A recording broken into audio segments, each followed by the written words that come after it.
João e 32 graus na Grande Dourados, entre Vicentina e Rio Brilhante. Em Campo Grande, Rochedo e Bandeirantes, as máximas chegam aos 33 graus. A oeste, no Pantanal, quarta-feira ensolarada, com aumento de nuvens. Máximas de 35 graus em Aquidauana e de 34 em Bonito e Nioaque. Ao norte, nordeste e leste, tempo abafado. Céu parcialmente nublado, com chances de chuva no fim do dia. Máximas de 35 graus em Coxim, Alcinópolis e Batayporã, 36 graus em Aparecida do Taboado e Água Clara. As informações são do Centro de Monitoramento do Tempo e Clima de Mato Grosso do Sul.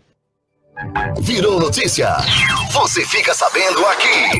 Nova 106 News. Nova 106news.com. Acesse.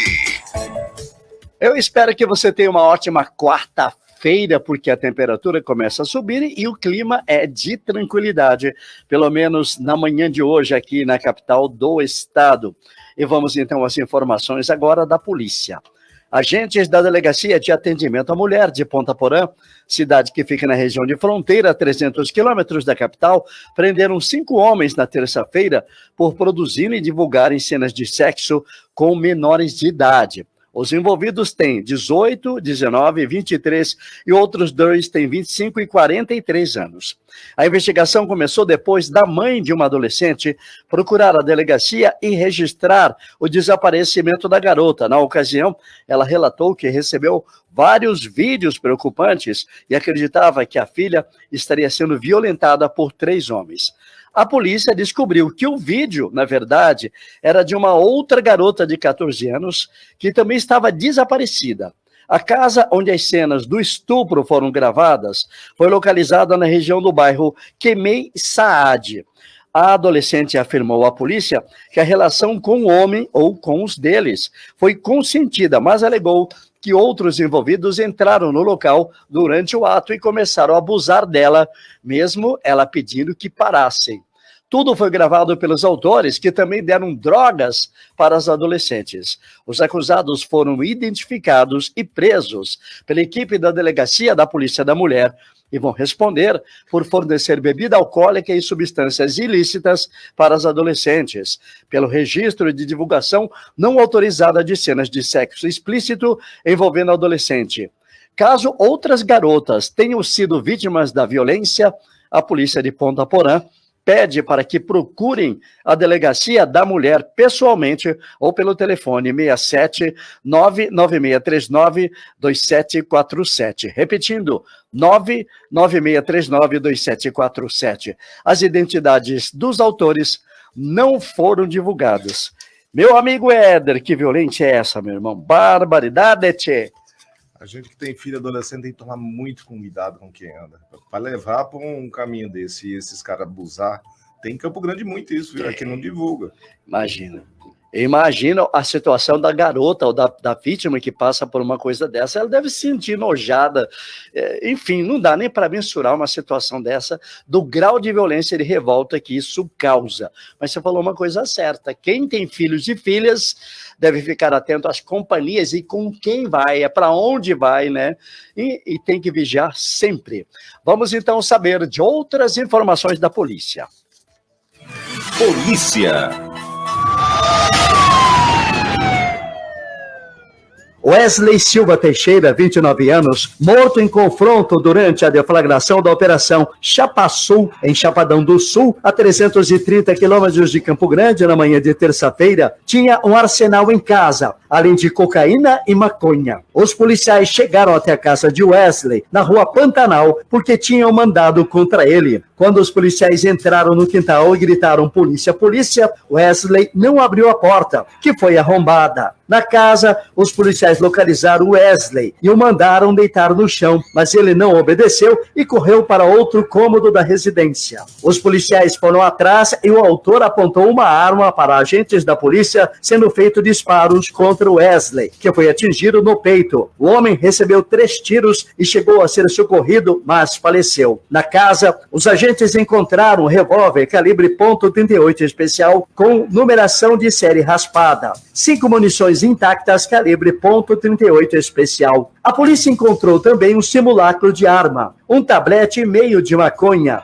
outras porções de substância análoga à pasta base de cocaína. 35 mandados de busca e apreensão foram cumpridos e 4 pessoas presas. Em um cômodo da gaveta do armário se encontrava uma sacola contendo cocaína, uma balança de precisão. Na residência, a polícia ainda encontrou um caderno contendo anotações referentes à contabilidade da venda de droga. Em outro armário da cozinha foi localizada a quantia de R$ 173. Em outra residência, onde foi cumprido o mandado de busca e apreensão, na Avenida Goiás, os agentes encontraram maconha, cocaína, dinheiro da venda das drogas, no valor de R$ 11 mil, além de um revólver e 5 munições. Nesta terça-feira, dia 19, após receber uma denúncia sobre venda ilegal de pescado, a Polícia Militar Ambiental realizou diligência na região central de Aquidauana, Mato Grosso do Sul, onde localizou um homem que carregava uma bolsa preta. Segundo informações policiais, durante a revista foi encontrado na bolsa um exemplar de peixe fresco da espécie caixara, que estava com sinais visíveis de captura por intermédio de material proibido. O homem afirmou que havia capturado o peixe no rio Aquidauana com o uso de uma rede, a qual foi entregue pelo acusado aos policiais ambientais e que estava tentando vender o pescado na cidade.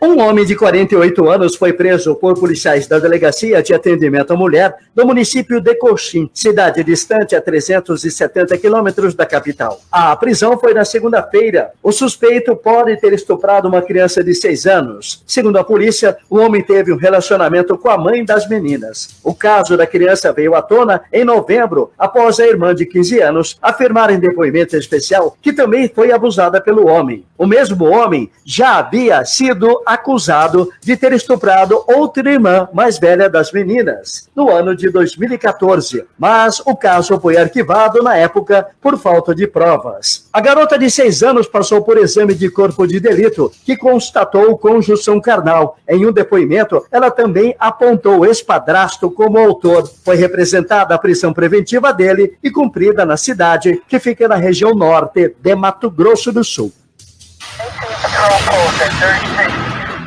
Confronto envolvendo policiais militares do Batalhão de Operações Policiais Especiais e integrantes da facção criminosa deixou os suspeitos mortos na manhã de terça-feira, dia 19. O caso ocorreu na região conhecida como Matadouro, a 2 quilômetros de Porto Murtinho. Leonardo Douglas Martinez, o Madruga, e Tiago Zorilla, o formigão do PCC, ambos de 37 anos, acabaram mortos. Leonardo e Tiago já eram monitorados pelo BOPE. Com os dois foram localizados pistola calibre 9mm e um revólver calibre 38.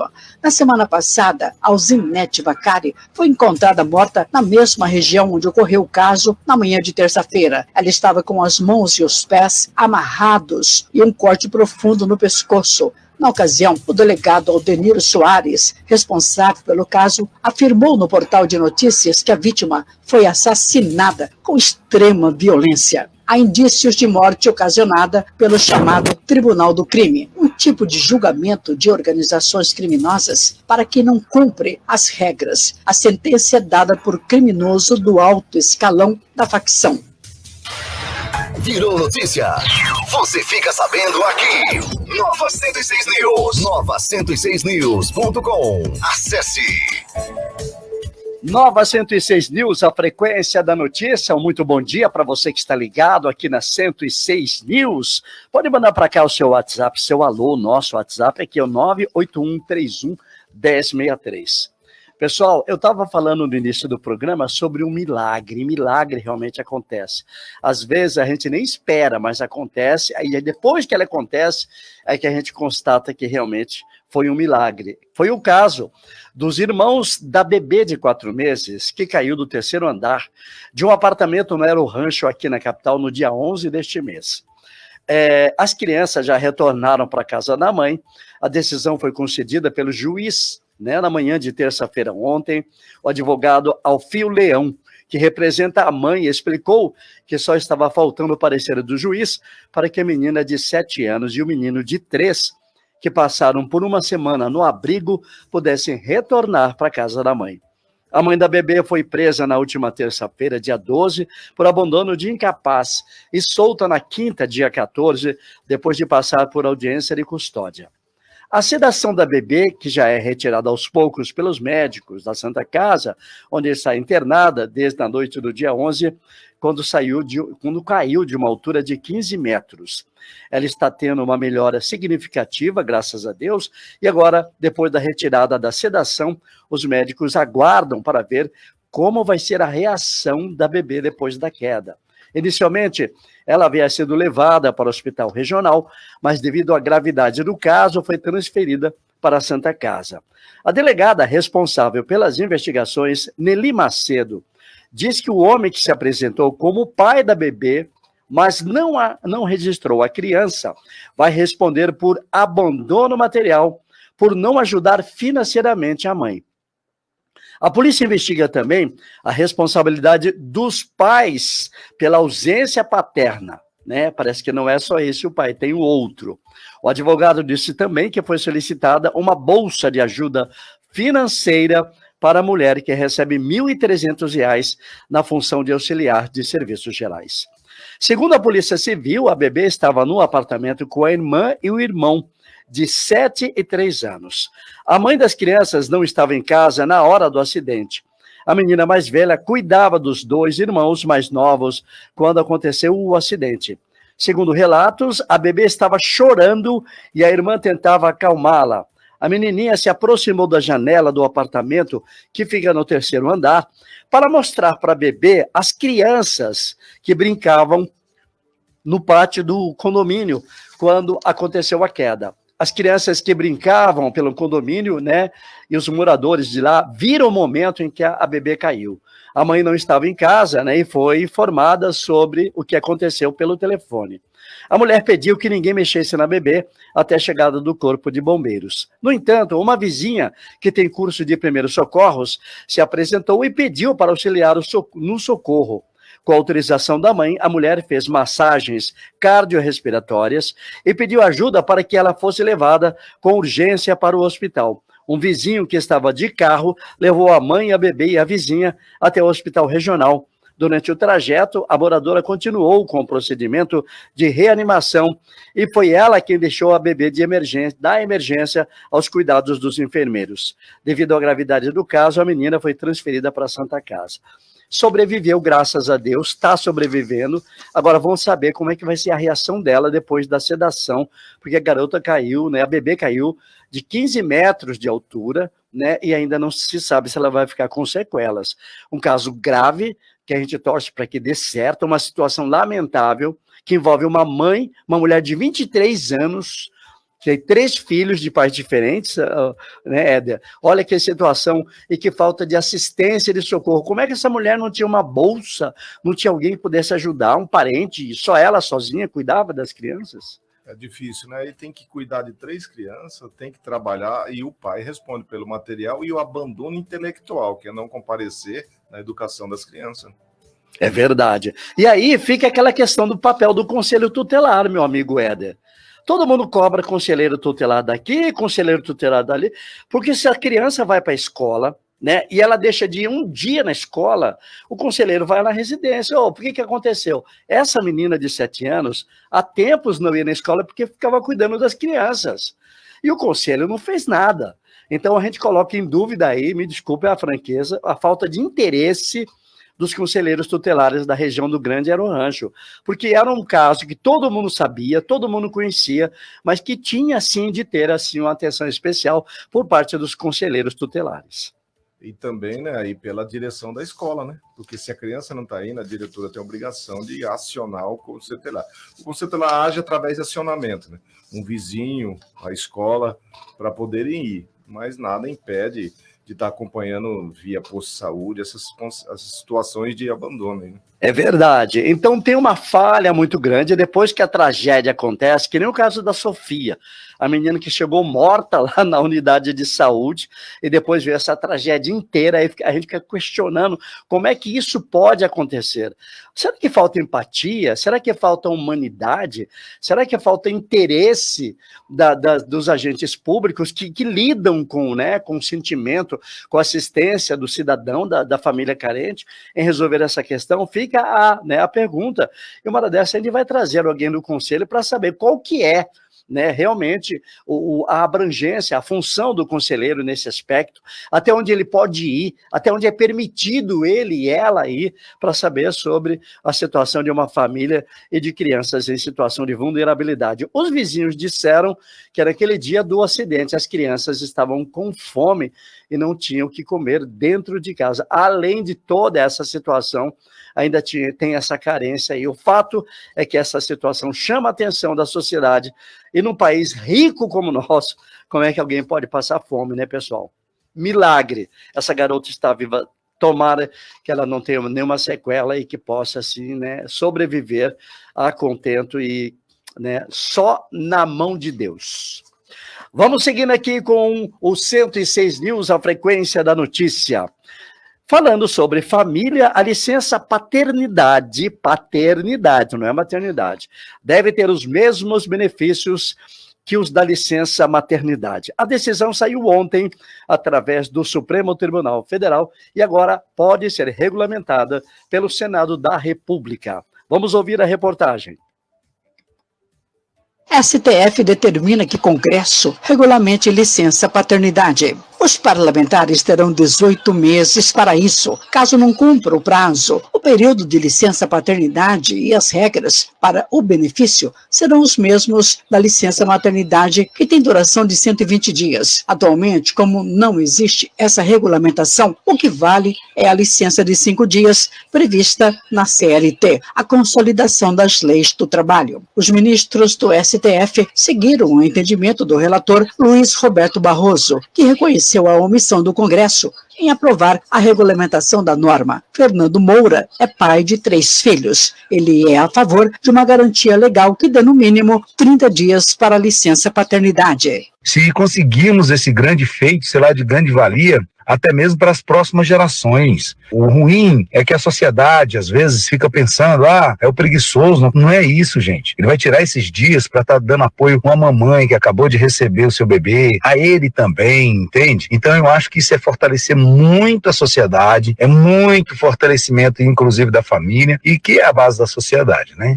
Para o vice-presidente da Sociedade Brasileira de Pediatria, o médico Edson Liberal, o período de 30 dias para a licença paternidade é o mínimo necessário. Ele reflete que a discussão não é sobre a ampliação de dias sem trabalho para os pais ou de menor custo para as empresas. Na verdade, quando você acha que a Previdência está gastando, na verdade está investindo, porque isso mostra que toda essa questão de crianças bem cuidadas nos primeiros anos de vida, com alimentação adequada, com afetividade, a gente vai ter bons resultados à frente, com aprendizado melhor, com toda a questão de desenvolvimento bom para toda a sociedade. Então não é gasto, isso é investimento. Aumentar a licença paternidade é investimento. No Brasil existe um grupo formado por empresas e indivíduos que lutam por essa questão. A Coalização Licença Paternidade busca ampliar o debate e pressionar os poderes legislativo e judiciário sobre a importância de estender gradativamente a licença paternidade. As informações estão disponíveis no site coalizaçãopaternidade.com.br. Coalização Paternidade.com.br. Magali Flores para a Rádio Web MS. Virou notícia. Você fica sabendo aqui. Nova 106 News. Nova 106news.com. Acesse.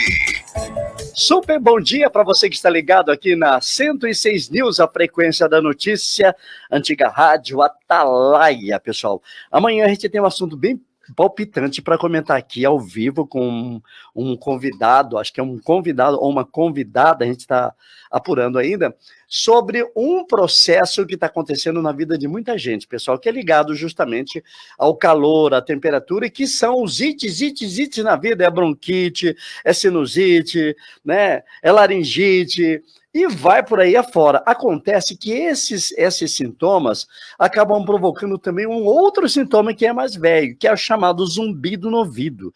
Eu tenho visto cada milagre para resolver esse problema do zumbido no ouvido, meu amigo Éder, que o último que eu vi eu achei bem interessante. O cidadão mandava você introduzir no ouvido, sabe o quê? Um pedacinho de um legume chamado cenoura. Não ri, não é? Aí é só Cristo na causa, né? Deus me livre. Rapaz do céu, é chá. E assim, tem nome de personalidades, até do padre Marcelo lá, Marcelo não, o outro um padre famoso aí. Fábio. O Fábio de Mello, que o Fábio de Mello sarou da depressão, sarou do zumbido no ouvido pelo chá. Aí vem chá disso, chá daquilo. Isso que é tudo balela, não existe nada disso. E aí eu gostaria de ouvir, porque muita gente tem zumbido no ouvido, né? Não dorme, eu não sei o que acontece, e qual que é a idade, quando começa o zumbido, da onde vem o zumbido, o que causa o zumbido, a gente quer trazer alguém que possa explicar, e você pode participar com a gente sobre o zumbido no ouvido, que é causado também pela mudança rápida do tempo, né? Chamado de choque térmico, quando você está com o corpo quente, fica frio e vice-versa. E aí causa os ites da vida. E agora é muito comum você ver as pessoas gripadas, constipadas, com dor de garganta, com rinite, com bronquite, por conta da temperatura. E a temperatura começa realmente a subir a partir de amanhã, dia 21, com a chegada do verão, pessoal. Neste verão, segundo a meteorologia, teremos uma temperatura acima da média, ou seja, aquela onda de calor que já era presente na primavera vai continuar no verão, só que com uma diferença. No verão, a gente tem muito mais chuva, né? Por mais tempo era o que acontecia. E vamos saber como vai ser esse ano. Magali Flores tem os detalhes.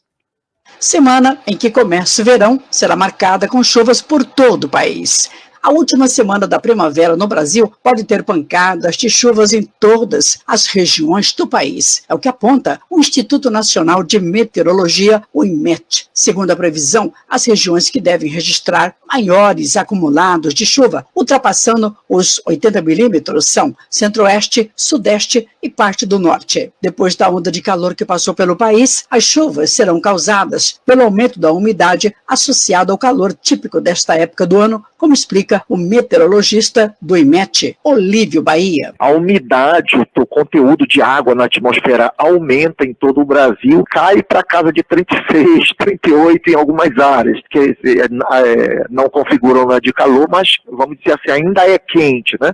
Então esse calor com o aumento do conteúdo de umidade já vai provocar as pancadas de chuva de forma generalizada, né? E aí, claro, a gente destaca que pode ter temporais em alguns pontos aí no Brasil ao longo dessa semana. Ainda segundo o meteorologista, a semana do dia 18 a 24 de dezembro não será marcada por nenhum fenômeno especial e as temperaturas no Brasil, como um todo, devem ficar em torno de 30 graus Celsius. Olívio Bahia fala também sobre a onda de calor que terminou no domingo, dia 17, e a mudança no cenário em relação à seca. As temperaturas têm que ficar pelo menos 5 graus acima da média durante um determinado período, ali, menos de 3 dias ou mais.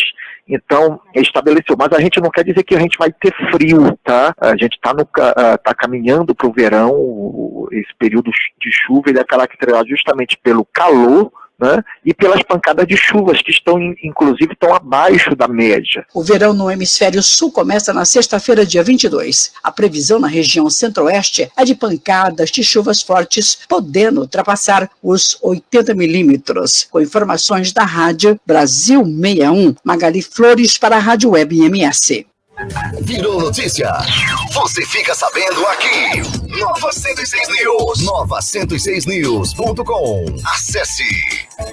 Nova 106 News, a frequência da notícia. Se você for sair de casa hoje, Não se esqueça de levar guarda-chuva, porque a previsão é de chuva no período da tarde. Muita gente está perdendo o treino, muita gente não está fazendo as atividades por causa de quê? Da chuva. A chuva tem atrapalhado aí, né? A rotina de muita gente aqui na capital do estado e no interior também. Mas hoje a previsão é de mais chuva em Campo Grande, no Mato Grosso do Sul. Então, para quem vai fazer a compra ou as compras no período da tarde, é bom se precaver e levar guarda-chuva. Além disso, quem vai sair, é bom estar atento, porque a Polícia Rodoviária Federal de todo o país já começou a operação Rede Vida, ou melhor, Rodovida, é o nome da operação que já começou e termina só no carnaval do ano que vem. Dados da Polícia Rodoviária afirmam que acidentes acontecem sempre a 10 quilômetros do destino da viagem. Por quê? Porque o motorista tem pressa e, ao chegar, excede o limite de velocidade. A operação Rede Vida já está valendo em todo o Brasil. Pessoal, né, Rede é Rodovida, beleza?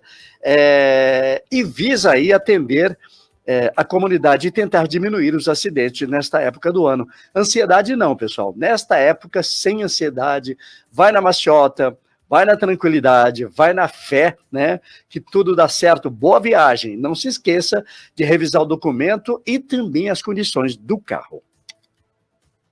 Polícia Rodoviária Federal inicia a Operação Rodovida nas estradas. Conscientização. Este é o principal objetivo da Polícia Rodoviária Federal, que lançou na segunda-feira, dia 18, a campanha Operação Rodovida. Até dia 18 de fevereiro, os agentes vão intensificar a fiscalização em todas as rodovias do país. A atenção será voltada para os trechos de maiores acidentes. A PRF ficará de olho nas principais infrações de trânsito, como ultrapassagem proibida, uso de álcool ao volante e excesso de velocidade, e também o esquecimento do cinto de segurança, dentre outros. Durante o lançamento da ação, o coordenador de segurança viária da PRF, Jefferson Moraes, destacou outro programa da corporação, o Trânsito Compartilhado. O programa leva a educação no trânsito por meio de atividades lúdicas para diversas cidades do país. Então, a PRF, por meio do trânsito compartilhado, demonstra seu compromisso contínuo com a educação para o trânsito, visando sensibilizar os agentes transformadores da sociedade para a conscientização, vivência e comportamento seguro no trânsito. Os resultados operacionais refletem não apenas números, mas o impacto positivo da construção de um trânsito mais seguro e na diminuição de mortes decorrentes da violência nas estradas. A operação realizada no Natal do ano passado abordou mais de 60 mil veículos em todo o país e conseguiu diminuir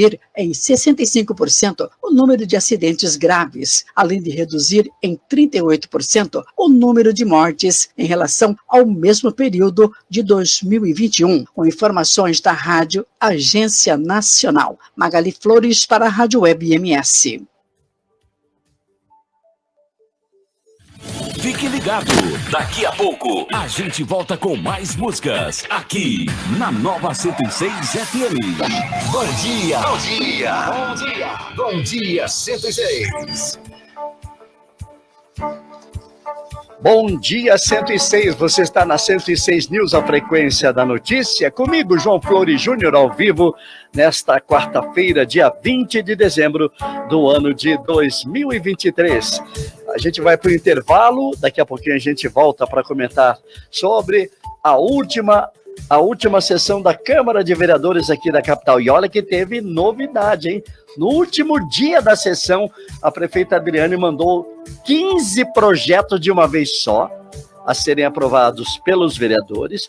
E os vereadores aprovaram também, pessoal, aumento do próprio salário. E mais, teve pedido aí de providências sobre a ação do vereador Tiago Vargas e a cobrança, né, da apresentação do projeto do Hospital Municipal de Campo Grande, que parece que, ao que tudo indica, não vai sair, porque deveria ser apresentado aos parlamentares na última sessão do ano, que foi ontem.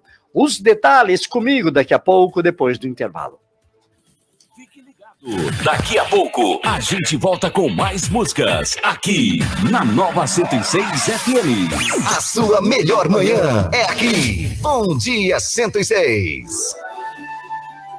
Nós da Queiroz Gás Desejamos aos nossos clientes e amigos um Feliz Natal e um Ano Novo repleto de sucesso e boas oportunidades. E que possamos fortalecer ainda mais nossas parcerias. Grato pela preferência.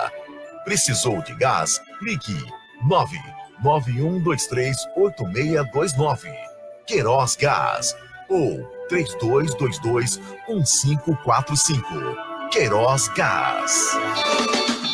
Cesta Básica Marinho, a melhor cesta básica, com o melhor preço e qualidade. Entregamos em toda Campo Grande. E o melhor, aceitamos todos os cartões. Cesta Básica Marinho, temos planos especiais para aposentados e pensionistas. Se preferir, fazemos também na promissória. Cesta Básica Marinho, fone 99177-8860. Repetindo, 99177-8860. Cesta Básica Marinho.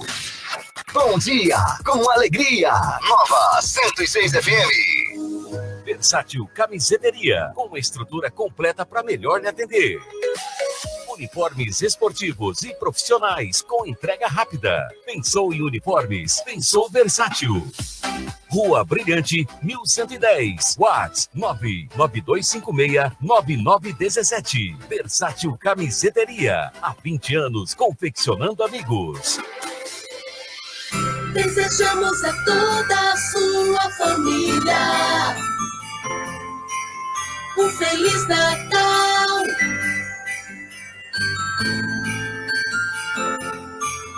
Um feliz 2024. Feliz Natal e um próspero Ano Novo, repleto de paz e realizações. Que esta época seja especial e traga muitas felicidades para você e seus entes queridos. São os sinceros votos do restaurante Cantinho do Peixe, do nosso amigo Patrício e família. Estamos de volta com a melhor programação do seu rádio. Nova 106 FM. Nova 106 FM. Informa a hora certa. Agora 7h37. Campo Grande, o estado, o Brasil e o mundo. Ligados no 106 News. A notícia na dose certa. Bom dia para você que está ligado aqui na 106 News, a frequência da notícia. Os vereadores de Campo Grande aprovaram vários projetos na última sessão, terça-feira do ano, aqui na capital. Entre eles, olha só, o que garante o aumento de salário para os próprios vereadores. Por lei, o vereador ganha até 75% do salário de um deputado estadual.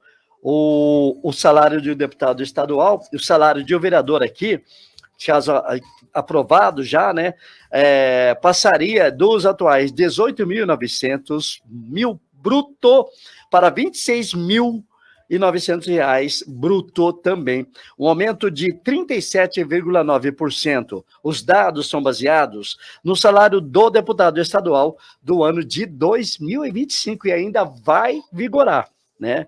O que será de R$ 34.774. Mas o presidente da Câmara, Carlão, definiu o reajuste em 26,9%, o que fará, né, o salário chegar a R$ 24.000 para um parlamentar municipal da capital. Os vereadores ainda aprovaram 10 dos 15 projetos enviados pela Prefeitura em regime de urgência, e a sessão ontem foi quase até 2h da tarde. E teve novidade na última sessão do ano. Um dos projetos, pessoal, que foi aprovado foi redução do ISS-NQS, pedido. É também isenção de IPTU para comerciantes lá daquele shopping dos IPs, né? E outras medidas que a prefeita mandou para a Casa de Leis. Vamos saber como foi aí essa última sessão na reportagem. Movimento da Mulher entra com pedido de punição a vereador Tiago Vargas. A manifestação foi protocolada na sessão ordinária da Câmara de Vereador de Campo Grande na última sessão deste ano de 2023, pela vereadora Luísa Ribeiro do PT e também presidente da Comissão de Direitos da Mulher. O documento faz o pedido de punição ao vereador Tiago Vargas e é assinado pela Fernanda Rodrigues Teixeiras, que faz parte da Marcha Mundial das Mulheres de Mato Grosso do Sul e também da corrente Sempre Vivas, além da doutora Maria Isabela Saldanha, da Comissão de Direitos da Criança e Adolescente da Ordem dos Advogados do Brasil. Luísa Ribeiro lembrou da agressão feita pelo vereador Tiago Vargas, que insultou e mandou agentes da cultura que pediam recursos na Câmara de Vereadores a trabalhar e teria usado também a foto de uma artista de forma desrespeitosa. O vereador usou palavrões, insultando e ofendendo os presentes através de palavras e gestos obscenos, principalmente as manifestantes mulheres, tumultuando a sessão em vários momentos. Após a sessão, o vereador prosseguiu publicando foto de uma trabalhadora da cultura que estava na manifestação da Câmara Municipal, apenas com o intuito de ridicularizá-la, vídeos comentários machistas da publicação do mesmo, sendo que o referido vereador a todo momento, muitas vezes de forma cínica, interage com o público agravando a sua conduta, utilizando do seu exercício do mandato parlamentar nas redes sociais, bem como do espaço do munus público, como se fosse absoluta a sua imunidade parlamentar, como debochar de uma mulher artista houvesse pertinência com o exercício do mandato. O movimento da mulher pede providências à direção da Câmara. Quando um homem exercendo o mandato político dentro de um órgão público pratica um ato de violência e desrespeito às mulheres trabalhadoras, ele incentiva e autoriza outros como ele a continuar praticando crimes que nos mantêm no topo de violações de direitos de meninas e mulheres. Exigimos que a Câmara Municipal de Campo Grande tome as providências cabíveis, pois o vereador, quando agiu desta forma misógina, infringiu o regimento interno desta Casa de Leis, nos artigos 93, parágrafo 1º, e 95, parágrafo 1º, incisos 1 e 3, e parágrafo 2º, incisos 1 e 2. E não ofendeu somente a companheira expostas, mas também a todas nós. Exigimos também a aplicação da perspectiva de gênero pelo Poder Judiciário no julgamento da demanda já protocolada, conforme estabelece a Resolução 492/2023 do Conselho Nacional de Justiça. O presidente da Casa Legislativa, Carlos Augusto Borges, o Carlão, garantiu que a solicitação vai ser enviada à Procuradoria Jurídica da Casa. Recebendo esse documento, eu vou encaminhar ao Procurador-Geral da Câmara e o Procurador, dando pela tramitação, encaminhará ao Conselho de Ética, a Comissão de Ética dessa Casa. Depois, o presidente da Câmara suspendeu a sessão por 15 minutos para se reunir com os vereadores e apreciar os projetos enviados pelo Executivo. João Flores Júnior para a Rádio Web MS. Virou notícia? Você fica sabendo aqui. Nova 106 News. Nova106news.com. Acesse. Pois é, pessoal, foi a sessão da Câmara de Vereadores, uma parte dela que a gente está divulgando aqui para você na Câmara, que foi ontem aqui na capital. Ainda falando de Câmara de Vereadores de Campo Grande, o Tribunal de Justiça de Mato Grosso do Sul concedeu efeito suspensivo ao agravo de instrumento interposto pela Câmara Municipal de Campo Grande contra a decisão que suspendeu o reajuste da verba indenizatória dos vereadores. A ação da Câmara foi assinada pelo procurador Luiz Gustavo Lazari. A decisão proferida pelo desembargador Paulo Alberto de Oliveira, relator do processo, foi tomada na terça-feira. O relator entendeu que a Câmara Municipal possui autonomia financeira e administrativa para deliberar sobre a forma de dispêndio para a manutenção de sua estrutura administrativa, inclusive quanto ao reajuste de verba indenizatória. O desembargador também considerou que a suspensão do reajuste poderia impactar no desenvolvimento da operação da Casa Legislativa. A decisão do TJ libera a Câmara para continuar pagando a verba indenizatória, totalizando R$30 mil mensais aos vereadores, sem a necessidade de aguardar o julgamento definitivo de uma ação popular. Essa ação popular, movida contra a verba indenizatória aos vereadores de Campo Grande, foi feita por um advogado lá de Belo Horizonte, que é famoso por entrar com um pedido, não só o advogado de Belo Horizonte, mas qualquer cidadão pode ir-se na Defensoria, no Ministério Público, pedir a suspensão de pagamento daquilo que ele achar irregular, ilegal e imoral, como é a verba indenizatória. Estava comentando aqui, quanto que recebe um cidadão né, de salário mínimo, 1.300. Aí você vê aqui, só de verba indenizatória, um vereador recebe 30 mil, é legal? É imoral? Quem que pode questionar isso, né? Então, o cidadão lá questionou, e aí o Tribunal de Justiça diz que a medida é válida, né? E antes o reajuste do valor era de 25 mil, agora é 30 mil reais. Com o novo valor, a despesa anual com a verba indenizatória vai ficar em 870 mil reais aos 29 vereadores eleitos aqui na capital do estado.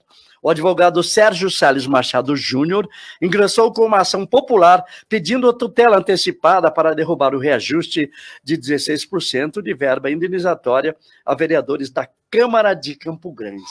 Meu amigo Éder, o que você acha dessas verbas indenizatórias? Você acha que o vereador já ganha bem o suficiente para ficar livre desses, digamos, bônus financeiros?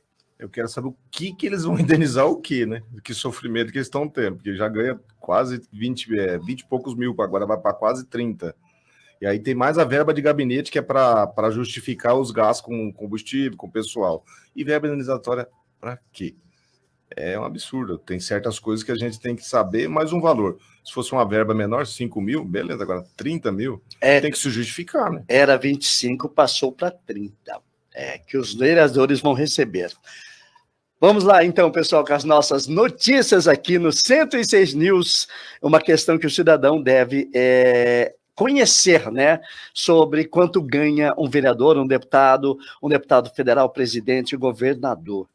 A questão do regimento interno, muita gente questiona aí quais são, de fato, os direitos e deveres do chamado regimento interno de uma Câmara, de uma Assembleia, de um Senado ou da Câmara Federal. A gente vai tentar entender isso com um especialista. O que pode ser tratado sobre regimento interno? Por causa da discussão acalorada, polarizada, radicalizada entre os deputados e os parlamentares quando debatem uma questão na Câmara, na Assembleia ou no Senado da República. A representante dos trabalhadores da cultura estava pedindo aí ao presidente Carlão para que renove, para que rediscuta, para que renove e tome outras vertentes sobre medidas punitivas no chamado regimento interno, baseado no que aconteceu com o vereador Tiago Vargas, que foi lá, não muito gentil, em mostrar carteira de trabalho aos integrantes da cultura aqui na capital de Mato Grosso do Sul. E aí questiona-se qual é a punição que o Tiago pode ter? Cassação? Será que era o caso de cassar o mandato do vereador, que já está todo enrolado na justiça, talvez não vá à reeleição? Será que seria essa punição severa, radical contra o parlamentar, ou teria outras? E quais seriam essas medidas, né, que poderia ser feito no chamado regimento interno, que é feito e aprovado pelos componentes da Casa de Leis e que deve ser cumprido a partir daí? A gente gostaria de entender como esse processo é tratado e quais são essas possibilidades de serem adotadas contra os deputados, os vereadores e os senadores da República. Mudando de assunto, pessoal, vamos falar de uma orientação da Organização Mundial da Saúde, que estima que no mundo inteiro existam 20 doenças comuns e que são negligenciadas e que matam milhões de pessoas todos os anos. Muita gente sabe que tem um determinado tipo de doença, mas não procura médico. Muita gente sabe que tem, por exemplo, anemia, não procura médico, verme, não procura médico, uma doença que está voltando aí, tuberculose, não procura médico, e essas doenças levam sim à morte. A Magali Flores tem mais detalhes. 1 milhão de pessoas morrem todo ano por alguma doença negligenciada. A Organização Mundial de Saúde classifica atualmente cerca de 20 doenças negligenciadas, como chagas, leishmaniose, hanseníase, dengue e raiva. Elas afetam 2 milhões de pessoas no mundo, sobretudo as marginalizadas. E por isso, o professor do Instituto de Química da Unicamp, Universidade Estadual de Campinas, Luiz Carlos Dias, defende uma política de Estado voltada para o assunto. O Brasil, historicamente, nunca investiu em desenvolvimento de novos medicamentos, muito menos para essas doenças tropicais, que afetam populações negligenciadas, são paralisadas pela pobreza, pela desigualdade, né, incluindo mulheres, crianças, populações indígenas. Para enfrentar, precisa de liderança e de um esforço político, econômico conjunto. Nós precisamos de uma política de Estado, coisa que nós não temos. O professor Luiz Carlos coordena o consórcio internacional com pesquisadores de outros países e entidades brasileiras que unem forças para o desenvolvimento de remédios para as doenças em questão. Segundo a financiadora de pesquisa, FAPESP, a redução do financiamento público se agravou durante a pandemia. Para se ter uma ideia, de 2019 para 2020, o valor investido caiu 73%. Por outro lado, o especialista defende que nada adianta ter financiamento, ter produto pronto, se não há uma política pública que faça tudo chegar na ponta para quem realmente precisa. Eu falo sempre, não basta você ter o medicamento, não basta você ter a vacina, não basta você ter aquela alternativa terapêutica. Você precisa levar esse medicamento, essa vacina até a ponta, até quem mais precisa, né? Inclusive levando diagnóstico, tornando assim a cobertura universal de saúde uma realidade, porque é preciso aliviar essa carga, né, de doenças. E é preciso abordar questões fundamentais, né? Isso é uma questão de direitos humanos, você levar o medicamento para quem mais precisa. Então é preciso também garantir acesso. O consórcio com pesquisadores internacionais envolve o Brasil e a DNDi, Iniciativa de Medicamentos para Doenças Negligenciadas. A coordenadora de pesquisa de fármacos da entidade, Luísa Reis, explica que a ideia é garantir o acesso da população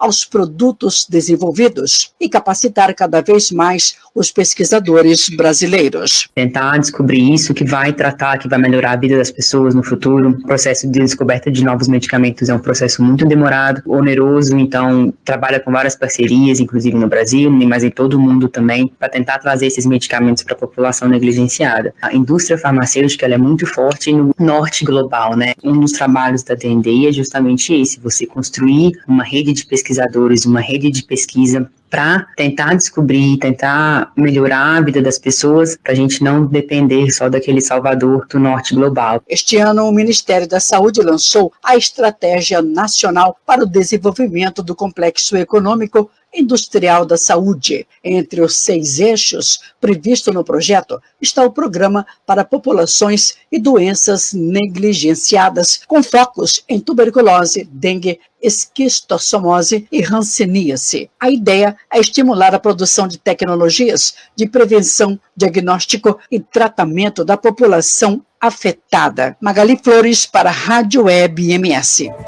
Virou notícia? Você fica sabendo aqui. Nova 106 News. Nova106news.com. Acesse. Nova 106 News, a frequência da notícia. Você está ligado aqui na 106 em Campo Grande, a capital de Mato Grosso do Sul, nesta quarta-feira, dia 20 de dezembro do ano de 2023. Eu estava aqui conversando com meu amigo Éder Flores, pessoal, e ele apresentou aqui uma sugestão que eu concordo, eu acho que tinha que ser levado isso, né, essa ideia para algum deputado, algum vereador, mas seria mais deputado mesmo, porque pode mudar aí um pouco essa legislação do que é imoral, do que é ilegal. Quando a gente vê que um vereador vai ganhar 30 mil reais de verba indenizatória numa Câmara de um vereador, né, aqui da capital, vai ganhar 30 mil, de 25 a 30 mil reais de verba indenizatória da Câmara, que é o dinheiro nosso, né? Porque é certo esse montante de 30 mil? Qual que é o parâmetro? 25, 30, 40, 50? Porque tem uma lei, né, que diz que todo o salário que o vereador ganha é baseado em 75% do que ganha um deputado estadual. E o meu amigo Éder tem uma ideia que eu achei que é válida e que pode ser levada por qualquer parlamentar a ser tratada, né, Éder? Basear esse aumento de verba, de ganhos, em cima do salário mínimo. E é legal essa ideia. Exatamente, João. Se a gente colocar o salário mínimo como parâmetro para pagamento de vereador, o vereador ganha hoje 25 mil, você vai ganhar 24 salários mínimos. O deputado estadual ganha 30 mil, um exemplo que o salário mínimo é 1.000, você vai ganhar 30 salários mínimos. O governador é 35 mil, 35 salários mínimos. O deputado federal, mesma coisa, até os funcionários públicos. Se você vincula o salário de todos os funcionários públicos e em cima do salário mínimo, obrigatoriamente, todo mundo vai estar coagulando para poder o salário mínimo aumentar, porque aumentando o salário mínimo vai aumentar para todo mundo e, consequentemente, o salário mínimo vai alcançar um patamar melhor com o passar do tempo, entendeu? Vai ter essa dificuldade e vai congelar ali, é 30 salário mínimo. Eu quero ter aumento, tem que aumentar o salário mínimo. O salário mínimo aumentando, aumenta o seu aumento. E aí não vai ter aquela, vou para 35 salário mínimo, não. Congelou, é 30 salário mínimo, meu irmão. Então não tem como você fazer um aumento de quantitativo de salário mínimo, e sim a porcentagem que aumenta o salário mínimo, aumenta o seu salário. Precisaria uma mudança muito profunda, né? Porque isso, o que ganha hoje um parlamentar é baseado em lei, né? Tem uma medida específica sobre isso. Então, o quantitativo de salário mínimo, hoje, você pega, é fácil, só elaborar uma lei. As leis estão aí para ser elaboradas. Elaborou uma lei, vai ter que ser cumprida. O deputado ganha R$25 mil, converte em salário mínimo de hoje, arredonda para o próximo, está mais próximo do maior, 15,5, 15,6. Você arredonda para 16 salário mínimo. Vai encerrar de eterno 16 salário mínimo. Toda vez que aumentar o salário mínimo, vai aumentar o salário do deputado. E com isso valoriza também o ganho do salário mínimo, exatamente, né? Que quando a gente ouve falar, o salário mínimo teve aumento de R$13, R$10, R$12, rapaz, é uma piada, é uma vergonha o negócio desse. Você acha que um deputado vai deixar aumentar só R$5? Jamais. Pessoal, e essa mudança depende de você. O ano que vem tem eleição para prefeito, para vereador, para vereadora, e a hora de você cobrar essas ideias desses novos, né, postulantes que querem fazer alguma coisa por esse país. E a hora vai ser agora, de você cobrar aí, em saber em quem você vai votar, para botar lá na Câmara, porque lá é que acontece a discussão das leis de interesse da coletividade. Anunciado em agosto deste ano pela prefeita Adriane Lopes, o projeto do Hospital Municipal não chegou na Casa Legislativa no último dia de sessão. O ex-secretário de Saúde e hoje vereador questiona a implantação desse projeto tão anunciado pela prefeita como uma garantia da administração. Vamos saber como foi a cobrança agora na reportagem. Vereador cobra projeto do Hospital Municipal que não chegou na Câmara. Os vereadores foram surpreendidos na manhã de terça-feira com 15 projetos encaminhados pelo Poder Executivo, entre eles o que reduz as emendas impositivas para 210 mil por vereador, que reduz de 5% para 2% e o ISS-QN para franquias, além de isenção de IPTU para templos religiosos, ainda que alugados. Também foram encaminhados projetos para redução de impostos de empresas, redução de 50% no IPTU por 5 anos e de 5% para 2% do ISS-QN para o JBS. A redução em 50% para mais 5 anos do IPTU de todas as lojas do Shopping Bosque dos IPs. Mas o projeto do Hospital Municipal não chegou. O vereador Vitor Rocha questiona. Que foi anunciado lá em agosto, professor André. E até o momento, nem o projeto, nem o local e a população precisando de leitos hospitalares. De acordo com o médico hematologista, Campo Grande, neste período, perdeu a gestão plena do hospital regional e cobra a realização de mutirão para tentar diminuir a fila de cirurgias e consultas. Porque não está custeando o hospital regional. Não houve um entendimento, diminuindo ainda mais as vagas. Temos um impasse do hospital universitário sair da rede de urgência e emergência, diminuindo ainda mais. Então, o hospital municipal, para quem não conhece, chama-se Santa Casa de Campo Grande.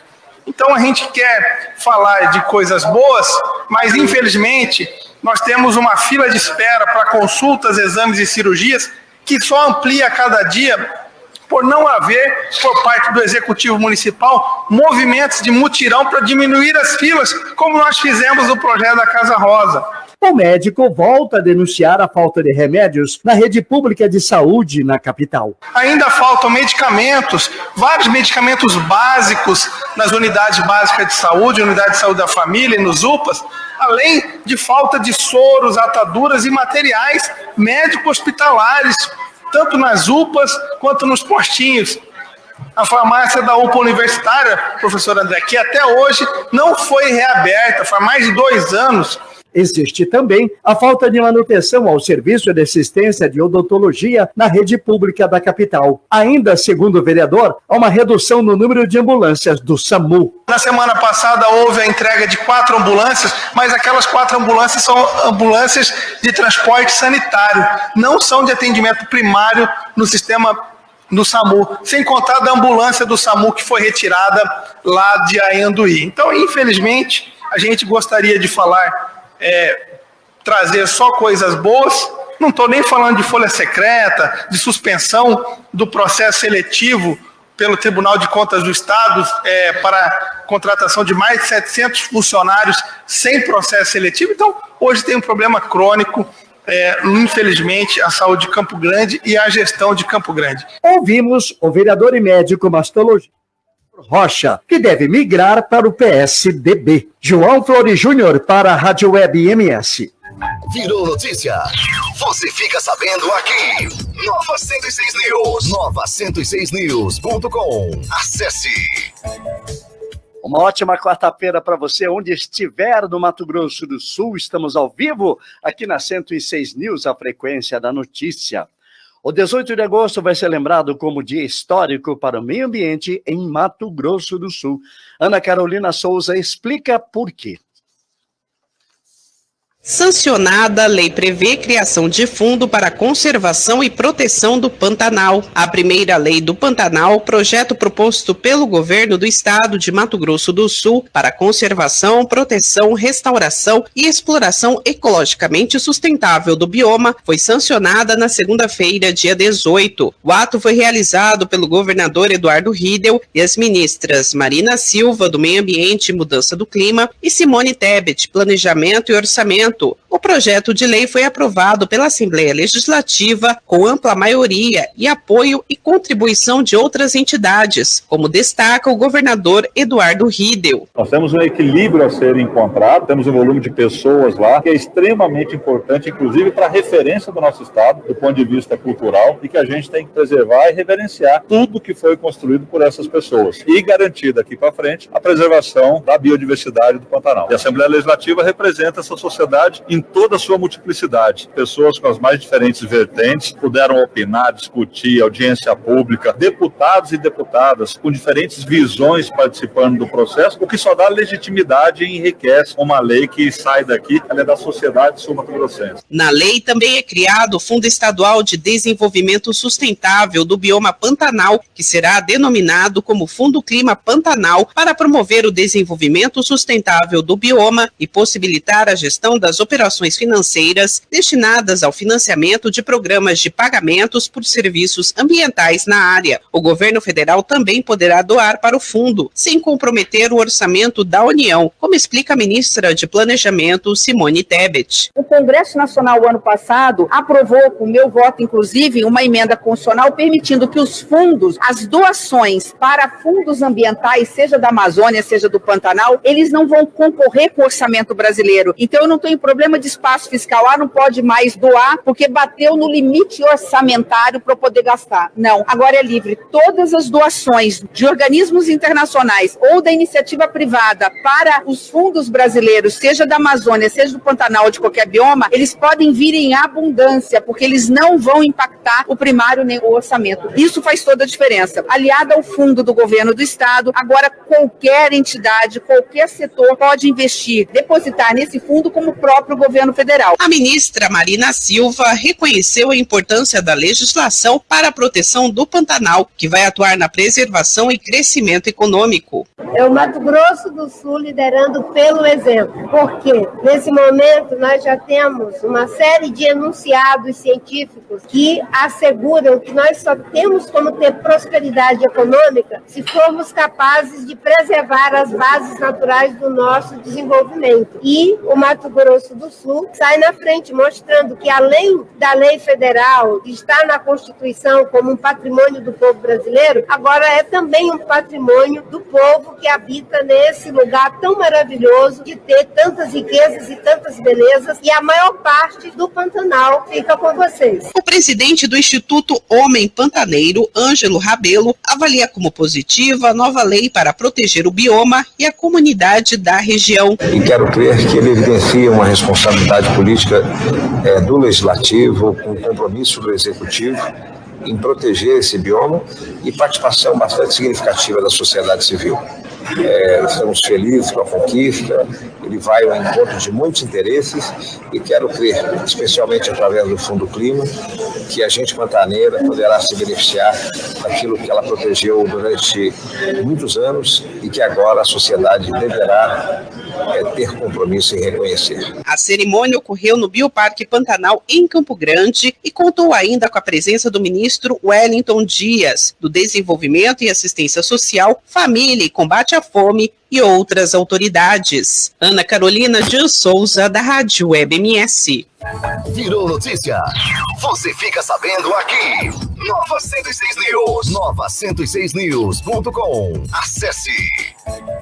Nova 106 News, a frequência da notícia. Estamos terminando aqui o 106 News, que tem edição e sonorização de Ana Carolina Souza, locução de Magali Flores e Edson Schauer, apresentação de João Flores Júnior e a participação do meu amigo Éder Flores Araújo.